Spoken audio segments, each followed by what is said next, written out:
The ST Plus Hybrid, all-around performance grip with smooth tack Genesis material incorporated into two distinct zones to provide more traction in the upper hand and a soft tactile feel in the lower hand for incredible performance. The smooth tack Genesis material offers a great feeling tacky surface that's long-lasting, comfortable, and far more resistant to degradation than standard rubber compounds. The grip's hybrid lower section capitalizes on a smoother, tackier treatment, further accentuated by the slightly larger +2 design profile to provide the guiding hand a comfortable tactile feel. If you're looking for a great feel, durability, comfort, and feedback, check out the ST Plus Hybrid.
Mark Timms from Cool Clubs. We're here in our headquarters in Scottsdale, Arizona.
This is a material on the top that has a tacky feel to it, but a harder rubber underneath, so you don't get all the torque and twisting that you would, particularly this type of grip in the past.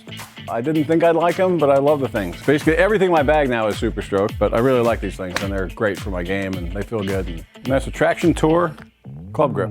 Guys, you might be surprised at how easy it is to regrip your clubs from home. So here's what you're gonna need. You're gonna need a hook blade, 2-inch double-sided tape, solvent, preferably water-based torch, straight razor towel, and a trash can. So the first step is you wanna remove the old grip. For the removal, we're gonna use the hook blade. You can get a hook blade at Home Depot, Lowe's, Ace, any local hardware store. You're gonna hold the knife in this fashion, and everything is always gonna be moving away from you. You're gonna wanna actually lift up on the end of the grip and pull to make a little bit of a slice right there so that you can peel this grip back a little so you're not gonna damage the shaft and it's gonna show. You can then go in, everything is moving away from you. Boom, it should come off nice and easy. Pull that off, discard the old grip. So now here's the tape. If you don't have a torch, it's gonna be a lot more tedious to get the tape off. I'm gonna show you both ways. So the first way is gonna be if you don't have a torch. So I'm gonna take another utility knife, take your blade, and you're gonna cut the tape. It's like peeling a potato. Remove all the excess tape, and that's how you would do that if you don't have a torch. If you have a torch, we're gonna use the torch and we're gonna rotate a shaft as I'm moving the torch so you don't burn the tape because it's gonna tend to stick to the shaft a little bit more. I'm just using the torch to warm the tape so I can then peel it off. If you burn it too much, it's gonna stick to the shaft. It's gonna actually be harder to get off. You're gonna take one end, peel up. So now you have this excess. You can actually take the tape that you just removed and it's gonna pull off any kind of excess you have there. Just get as much as you can off. So from here, you're gonna take your 10-inch strip of double-sided 2-inch tape, and I want just a little bit of overhang towards the top of the grip. Take your thumb, go right down the middle, rotate it as you're doing it. Boom, you can take this other side, and you could actually just roll it on top. And you wanna make sure that seam is nice and flush going right down the back of that shaft.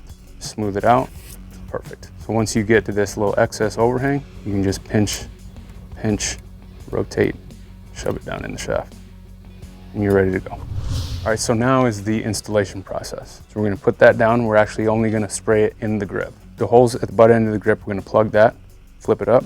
We're gonna give 2, 3, about 4 good healthy squirts. We're gonna take this, we're gonna rotate it, make sure nothing spills out, just so it coats the inside. And now we're gonna plug the opening, and don't tip this over yet until we have our clip. We're gonna hold it over the trash can. We're gonna slowly let that solvent go in the trash can. So now we're nice and coated. When we go to put the grip on, you just step on the head, take this grip, give it a little pinch, work it on, press down. We're gonna grab our towel, we're gonna wipe off the ends, gonna wipe off the butt end, and then what you're gonna wanna do is tap this down to make sure that the grip is completely on and that butt cap is nice and seated. So now what you're gonna wanna do is get this on something pretty flat. It could be your trash can, a door jamb, or something. We're gonna butt that leading edge up against it. And what I wanna see is the graphics on the grip going right down the center of the shaft with a square club face. I can see that I actually put this on a little bit where the logos are to the right. So what I can do is I can take this grip and I can adjust from here, or you can take it, hold the head, rotate it a little this way. You can step on the head to actually rotate that grip into the proper position. So now that looks pretty good to me. Graphics going kind of down the center of the shaft, square face, you're ready to go. Well, there